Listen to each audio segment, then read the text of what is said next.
नमस्कार। नवीन उच्च माध्यमिक विद्यालय की ऑनलाइन क्लासेज में मैं गोविंद गुप्ता आपका हार्दिक स्वागत करता हूं। आज हम 12th कॉमर्स के लेसन नंबर 3 रिटायरमेंट और डेथ ऑफ ए पार्टनर्स के topic GLP joint life policy का पार्ट 1 इससे पहले वाले वीडियो में हमने देखा था और इसमें है ये पार्ट 2 जीएलपी सेकंड इसको अपन बोल सकते हैं, ठीक है ना। इसके जीएलपी को हम पढ़ेंगे। इसमें हम पढ़ेंगे adjustment of life policy in case of death of partners, यानी कि इससे पहले वाले वीडियो में जो हमने पढ़ा था वो पढ़ा था adjustment of life policy in case of retirement, यानी कि साझेदार की निवृत्ति रिटायरमेंट लेने पर हमें जीएलपी का किस प्रकार समायोजन करना है, और अब है साझेदार की मृत्यु होने पर हमें जीएलपी का समायोजन किस प्रकार से करना है। तो मृत्यु की दशा में साझेदारों के जीवन पर बीमा पॉलिसी का समायोजन, इसको हम पढ़ेंगे। अब इसमें जो पॉलिसी है वो दो प्रकार की हो सकती हैं, एक व्यक्तिगत यानी इंडिविजुअल और सेपरेट लाइफ पॉलिसी, और दूसरी है जॉइंट लाइफ पॉलिसी।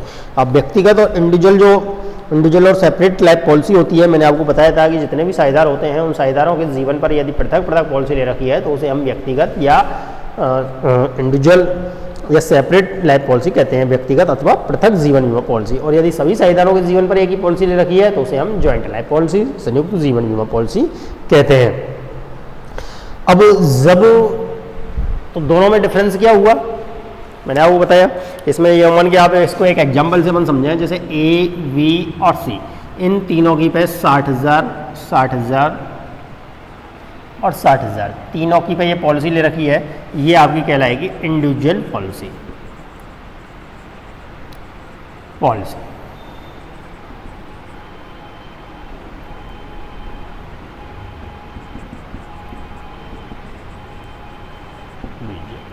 पॉलिसी 60,000 रुपये की तीनों की पॉलिसी ले रखी है। अब मान लीजिए इसमें से बीटी की डेथ हो जाती है। अब बी की डेथ हो गई तो बी के तो हमें पूरे 60,000 रुपये प्राप्त हो जाएंगे।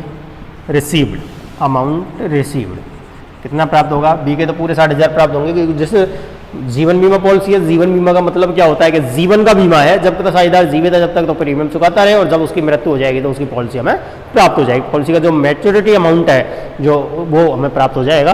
तो बी की मृत्यु हो जाती है तो 60,000 रुपये हमें मिल जाएंगे, लेकिन ए और सी के जो 60,000 रुपये ये तो नहीं मिलेंगे।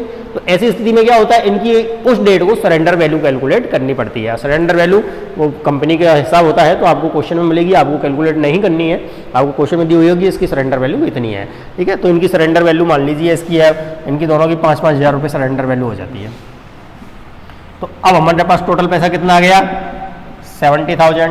अब 70,000 का क्या करेंगे हम? इसको डिवाइड कर दिया जाएगा तीनों में, किस अनुपात में? जो इनका 70,000 को डिवाइड किया जाएगा, divide in old ratio in old partners, पुराने साझेदारों में पुराने अनुपात में इसको बांट दिया जाएगा 70,000 रुपये को। ये तो हो गई आपकी पृथक इंडिविजुअल, ठीक है। यानी कि तीन साझेदार है एबीसी, तीनों की पे 60,000 की पॉलिसी ले रखी है। बी की मृत्यु हो जाती है, बी के हमें पूरे 60,000 रुपये प्राप्त हो जाएंगे। इसकी मृत्यु की तिथि को ए और सी की लाइफ पॉलिसी जो है उनकी हमें समर्पण मूल्य देखना पड़ेगा। सरेंडर वैल्यू कितनी है वो हमें क्वेश्चन में मिलेगी।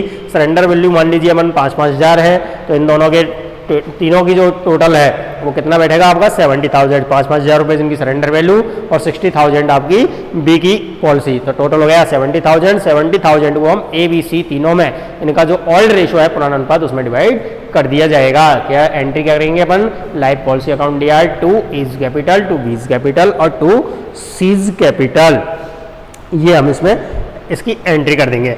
अब मान लीजिए इसकी जगह, ये इंडिविजुअल की जगह तीनों की जीवन बीमा पर एक ही पॉलिसी होती, जैसे ए, बी और सी, और ये तीनों के जीवन बीमा पर अपन के पास पॉलिसी होती 1,80,000 रुपये की, 6-18 1,80,000 की। तो ऐसी स्थिति में अगर अब बी की डेथ होती है तो हमें क्या होगा? बी की डेथ होने पर पूरा का पूरा 1,80,000 रुपये ही प्राप्त होगा, यही हमको रिसीव्ड हो जाएगा। तो अब हम जब डिवाइड करेंगे तो यहाँ 70,000 किया था, यहाँ पे हम 1,80,000 रुपीज़ को डिवाइड करेंगे, ठीक है। तो ये अंतर होता है इंडिविजुअल लाइफ पॉलिसी और जॉइंट लाइफ पॉलिसी में। अगर इंडिविजुअल होती तो हमें कितना डिवाइड करना है? 70,000, और अगर जॉइंट लाइफ पॉलिसी होती है तो कितना डिवाइड करना है? 1,80,000, ठीक है। इनको डिवाइड किया जाएगा, ठीक है। इस प्रकार से अगली, अब इसकी एंट्रियां यदि हम देखते हैं कि एंट्रियां क्या क्या इसकी एंट्रियां होती हैं, तो एंट्री होती है सबसे पहले इसमें प्रीमियम चुकाने पर। अगर अपन इंश्योरेंस प्रीमियम का पेड करते हैं तो हमें क्या एंट्री इसकी करनी है।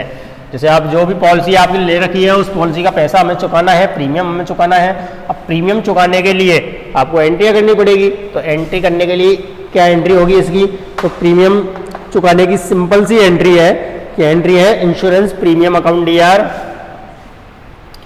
पहली एंट्री मान लीजिए आप प्रीमियम चुकाने की, सिंपल सी है। प्रीमियम चुकाओगे तो क्या एंट्री करोगे आप, insurance premium account DR to cash account. ये लो, जितने का भी प्रीमियम चुकाया है उसकी एंट्री कर देंगे। जिस चीज़ खर्चे को डीआर करते हैं और जो जा रहा है अपने पास से कैश या बैंक उसको हम सीआर करते हैं। अब प्रीमियम को हम प्रतिवर्ष क्या करेंगे, लाभानी खाते से चार्ज करेंगे। तो P&L अकाउंट में ट्रांसफर करने पर, अब यहाँ इंश्योरेंस प्रीमियम डीआर हुआ है तो अब सीआर होगा, तो डीआर कौन हो जाएगा, डीआर होगा आपका P&L account DR to insurance premium. ये हो जाएगी आपकी P&L अकाउंट से अपन चार्ज कर लेंगे। तीसरी, अब साझेदार की मृत्यु होने पर, पॉलिसी की राशि देय होने पर, तीसरी एंट्री साझेदार की मृत्यु होने पर, पॉलिसी की राशि देय होने पर। डी हो गई आपकी, किसी साझेदार की मृत्यु हो गई और साझेदार की मृत्यु होने पर पॉलिसी की राशि आपकी ड्यू हो जाती है, तो पॉलिसी की राशि ड्यू होने के लिए अपन एंट्री क्या करेंगे, इंश्योरेंस कंपनी, किससे प्राप्त करनी है पॉलिसी की राशि, इंश्योरेंस कंपनी से।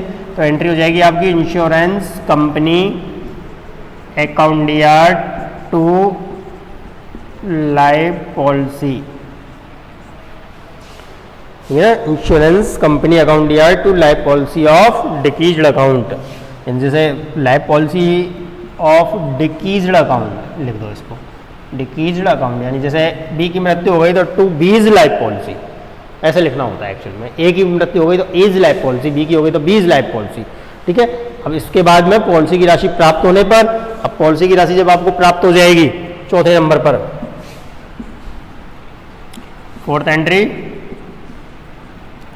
पॉलिसी की राशि प्राप्त होने पर, अब पॉलिसी की राशि प्राप्त करेंगे अपन तो क्या एंट्री कर देंगे, कैश अकाउंट डीआर टू, किससे प्राप्त हो रही है आपको, लाइफ पॉलिसी ऑफ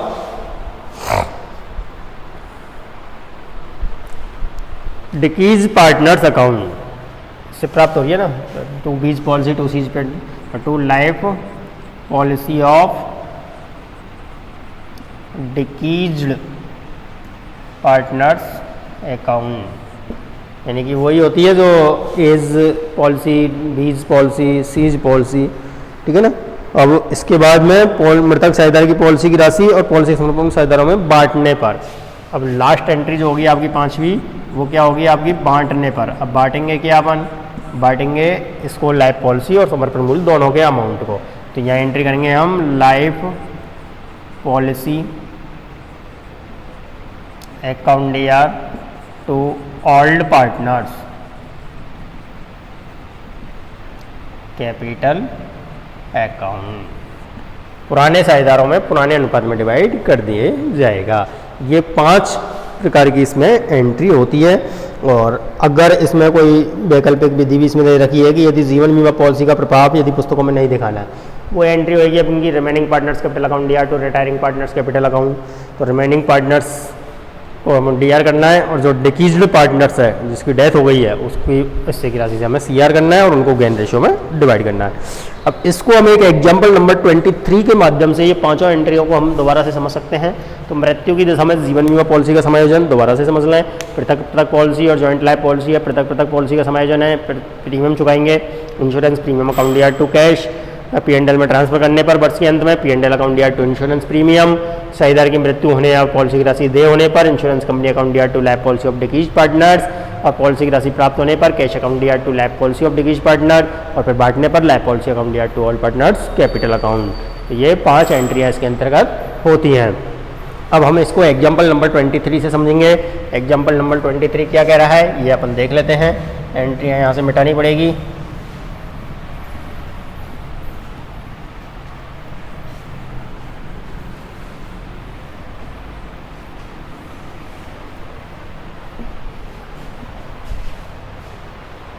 देखिए एग्जाम्पल नंबर 23,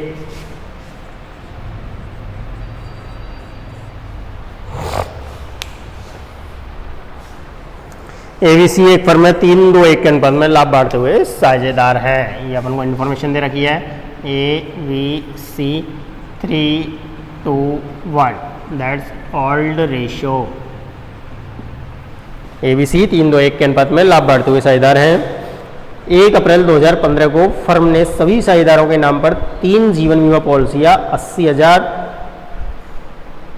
50,000 और 60,000 की ली। तीनों पर कब लिए? 1/4/15 को पॉलिसी ली है 80,000, 50,000 और 60,000। 80, 50 और 60 तीनों की जीवन पर ये पॉलिसियां ली है। प्रत्येक पॉलिसी पर क्रमशः 10,000, 6,000 और 4,000 बीमा प्रीमियम चुकाया जाता है। प्रीमियम जो चुकाता है वो है 10,000,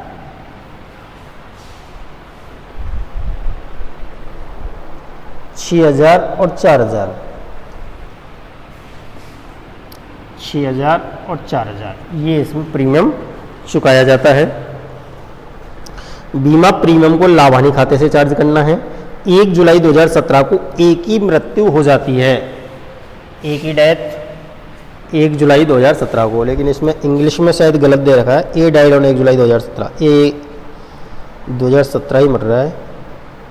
ठीक है, तो 1 जुलाई 2017 को डेथ हो जाती है, 1/7/17 को डेथ हो गई इसकी, ठीक है ना।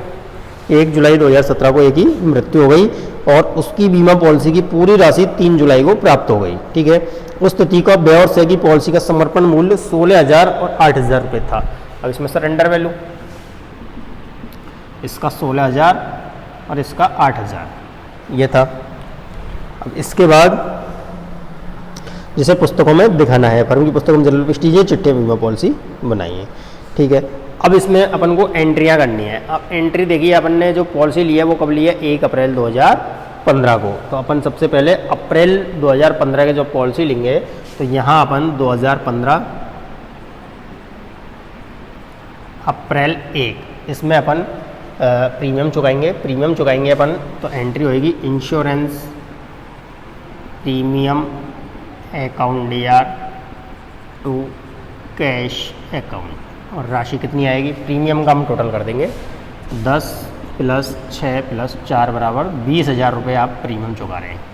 प्रतिवर्ष कितना चुका रहे हैं प्रीमियम? 20,000। तो ये 20,000 और ये 20,000। अब वर्ष के अंत में यानी कि कब? 2016 मार्च 31 को इसको P&L में ट्रांसफ़र कर देंगे। एंट्री हो जाएगी P&L account DR to insurance premium, amount 20,000 यानी प्रत्येक साल आपकी ये 2 एंट्रियाँ होंगी। अब ये एंट्रियाँ कब तक होती रहेगी? जब तक किसी साझेदार की मृत्यु नहीं हो जाए। अब साझेदार की मृत्यु कब हो रही है? 1 जुलाई 17 को, यानी कि 2015 की ये एंट्री हो गई। अब 2016 में अप्रैल 1 अप्रैल को वो एंट्री हो जाएगी आपकी insurance premium account DR to cash या बैंक अकाउंट, एक ही बात है, कैश लिख दें चाहे बैंक लिख दें। अमाउंट वही 20,000। नरेशन लिखना चाहे बीइंग इंश्योरेंस प्रीमियम पेड। अब 2017 मार्च 31 में वही P&L अकाउंट से ट्रांसफ़र करेंगे। एंट्री होएगी P&L account DR to insurance premium account, amount वही 20,000 आ जाएगा आपका, हो गई।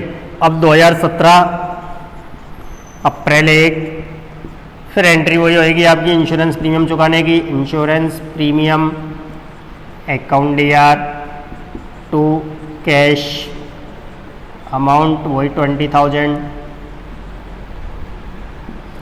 अब 2017 1 अप्रैल के बाद अब 2018 मार्च 31 में एंट्री होती P&L में ट्रांसफर करने की, लेकिन उससे पहले यहाँ 1 जुलाई 2017 को एक ही मृत्यु हो जाती है, तो यह 2017 में ही जुलाई 1, अब 1 जुलाई की एंट्री होगी, 1 जुलाई को एंट्री किया हो जाएगी। अब इसकी राशि अपन की मृत्यु हो गई तो इसकी राशि देय हो जाएगी, तो देय होने पर इसकी एंट्री होगी इंश्योरेंस प्रीमियम अकाउंट DR,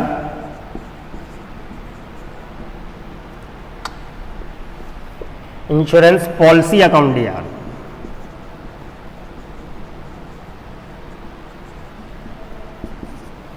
तो किसकी डेथ हुई है इसमें, अब डेथ हम देखें तो इसमें डेथ हुई है एक ही, तो टू एज पॉलिसी हो जाएगी या टू लाइफ पॉलिसी। अब लाइफ पॉलिसी एक ही डेथ हुई है तो एक ही राशि कितनी आएगी इसमें 80,000, तो एक ही आएगी यहाँ पर 80,000। अब यहाँ इसने शायद बुक में इसमें मिस प्रिंट कर रखी है, इसने गलत दे रखा है, इसमें 60,000 से एंट्री कर रखी है। अब 60,000 से यदि आपको करनी है तो आपको यहाँ एक ही जगह C की डेथ करनी पड़ेगी जब 60,000 आएगा, और यदि आप एक ही डेथ करते हैं तो यहाँ आपको अमाउंट लिखना है 80,000 रुपये। अब आप कैसे भी इसको कर सकते हैं, अगर आपको 60,000 किताब के हिसाब से करना है तो वहाँ डेथ एक ही जगह हमें C की करनी पड़ेगी जब 60,000 रुपये आएगी, क्योंकि 60,000 रुपये C की पॉलिसी का मूल्य है, अपन ने यहाँ 80,000 कर दी, ठीक है। अब इसमें यहाँ इसकी पॉलिसी दे हो गई, 3 जुलाई को अपन को पॉलिसी की राशि प्राप्त हो रही है, ये कह रहा है 3 जुलाई को आपको राशि प्राप्त हो गई। अब राशि प्राप्त हो जाएगी तो राशि प्राप्त करने की एंट्री करेंगे अपन 3 जुलाई को, यहाँ जुलाई 3 में bank account DR, bank account DR to life policy, और कितना अमाउंट 80,000 की पॉलिसी थी तो 80,000 प्राप्त हो गए, ये अपन ने 80,000 रुपये यहाँ प्राप्त कर लिए। अब क्या करना है, अब इसको डिवाइड करना है, अब बांटने की एंट्री करेंगे। अब डिवाइड करने की एंट्री क्या करनी होती है, हमें एंट्री करनी होती है लाइफ पॉलिसी अकाउंट DR। अब लाइफ पॉलिसी कितनी हुई है ना, और उसमें to partners capital, to A's capital, to B's capital और टू सीज कैपिटल अकाउंट, तीनों साझेदारों में पुराने अनुपात में। अब पॉलिसी की राशि कितनी हो जाएगी 80,000, तो ये प्राप्त हो गए, और 16/8 कितने 24,000 ये हो गए, प्लस इसमें 80,000 और जोड़ दो तो 1,04,000 हो गए। अब 1,04,000 को हम यहाँ डिवाइड कर देंगे किसमें, तीनों में, 3 2 1, 3 2 5 और 1 6, 6 का भाग दे दो, 6 एकम 6, 4 44, 6 चौक 6 36 42, 2 20, 6 दूनी 12, 6 ती 18, 6 ती 18, 6 ती 18, 17 333, 17 दूनी 34, 667 और 17 दूनी 34, 17 ती 51 और 1 52,000, ये इसमें डिवाइडेशन हो जाएगा। अब अगर इसका 80 की जगह आप 60,000 मानते हो तो 60,000 की जगह यहाँ पे 60 और 84 हो जाएगा, 84 में आप 6 का भाग दोगे, 12 7 3 2 5 1 6, 84 में 6 कम 6 2 8 6 चौक 24, 14 14 84 और 14 एकम 14, 14 दूनी 28 और 14 ती 42, यहाँ ये हो जाएगा, ठीक है। तो ये आपकी एक विधि हुई, इसमें कोई ज़्यादा समस्या नहीं है, आप इसको दोबारा से एक बार समझ लें कि ये क्वेश्चन आपको दे रखा है, मैं आपको शॉर्ट में इसको समझा देता हूँ।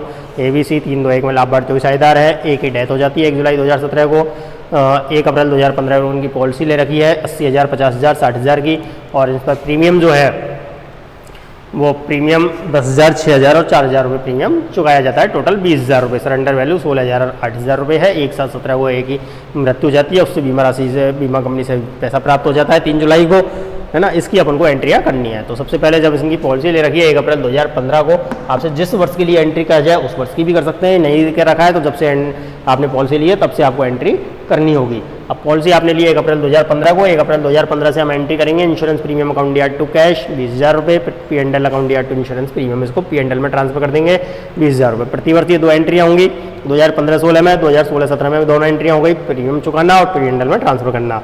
फिर 2017 में अपन ने प्रीमियम चुका दिया, लेकिन उसके बाद उसके प्रीमियम उसकी 2017 में डेथ हो गई तो अपन की पॉलिसी ड्यू हो जाएगी। पॉलिसी ड्यू होने पर एंट्री करेंगे insurance policy account DR to life policy 80,000 एक ही है। फिर अपन को पैसा प्राप्त हो गया bank account DR to life policy account, ये पैसा प्राप्त कर लिया और फिर इसको डिवाइड कर दिया life policy account DR to A's capital to B's capital to C's capital, ठीक है। तो इस प्रकार से हम करते हैं। इसके बाद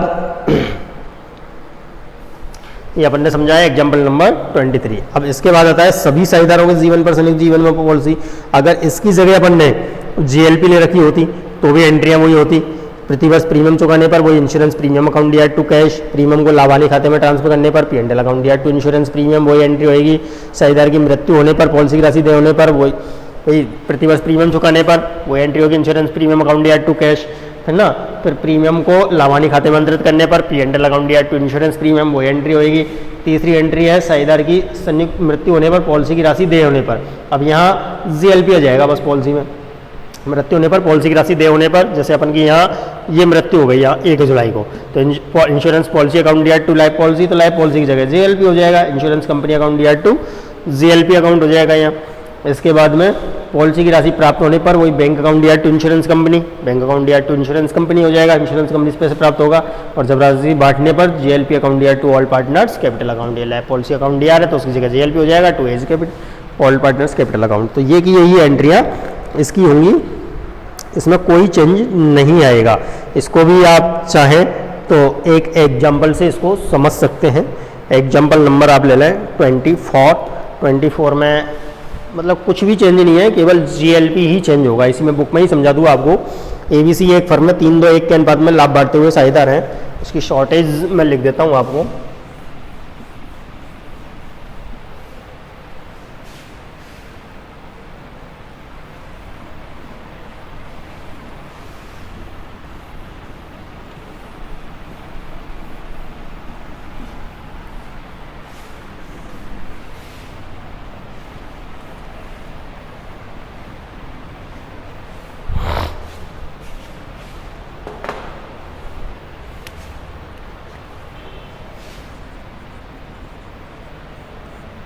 एग्जाम्पल नंबर 24 की शॉर्टेज आप समझ लें। एबीसी एक फर्म में 3-2-1 में लाभ बढ़ते हुए साझेदार हैं। 3 पार्टनर हैं आपके ABC 3:2:1, ये इनका ऑल्ड रेशियो है। इसके बाद फर्म ने उनके जीवन पर 60,000 रुपये की संयुक्त जीवन बीमा पॉलिसी ले रखी है। जीएलपी इन्होंने ले रखी है और जीएलपी अमाउंट है 60,000, ठीक है। फर्म ने उनके जीवन पर 60,000 संयुक्त जीवन बीमा पॉलिसी 1 अप्रैल 2013 को ली है। कब लिया है इन्होंने? 1/4/13 में, ओके। अब 1/4/13 को लेने के बाद पॉलिसी पर प्रतिवर्ष 5,000 रुपये प्रीमियम चुकाया जाता है। प्रीमियम जो है वो कितना है? 5,000, 5,000 रुपये प्रीमियम है। और प्रीमियम को व्यापारिक व्यय मानना है, P&L में ट्रांसफर करना है। बी की मृत्यु 5 अप्रैल 2016 को हुई। बी की डेथ हो गई कब? 5/4/16, 5/4/16 को इसकी डेथ हो जाती है। और 8 अप्रैल 2016 को पॉलिसी की राशि प्राप्त हो गई। Policy amount received 8/4/16। अब आपको ये आपके क्वेश्चन आपका हो गया। अब इसकी एंट्रियां करनी है। बिल्कुल सिंपल क्वेश्चन है, कहीं कोई आप दिक्कत इसमें नहीं है। ABC 3:2-1 में लाभ बांटते हुए साझेदार हैं।